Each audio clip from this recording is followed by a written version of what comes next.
Hello friends, today we will learn about the different parts of a flower. অর্থাৎ একটা ফুলের বিভিন্ন অংশ সম্পর্কে আমরা আজকে শিখব। যেমন পাপড়ি, বৃন্ত, পরাগধানী, পরাগরেণু, ফুলের কুঁড়ি, এগুলোকে আমরা ইংলিশে কি বলি? চলুন দেখে নেওয়া যাক। যেমন একটি ফুলের পাপড়িকে আমরা বলি পেটাল, ওকে, পেটাল। তারপরে পরাগধানী অর্থাৎ এই অংশটি কি ইংলিশে বলি আমরা অ্যান্থা, ওকে। গর্ভমুণ্ড স্টিগমা, গর্ভদণ্ড এটা স্টাইল, ওভারি এটা গর্ভাশয়।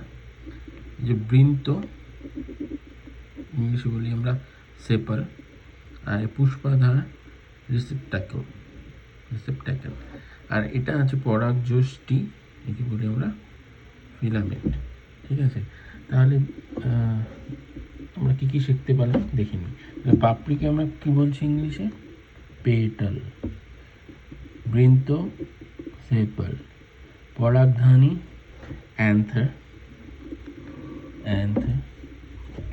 এটা বলছিল অ্যান্থার, ওকে। পরাগরেণু পোলেন, ফুলের কুঁড়ি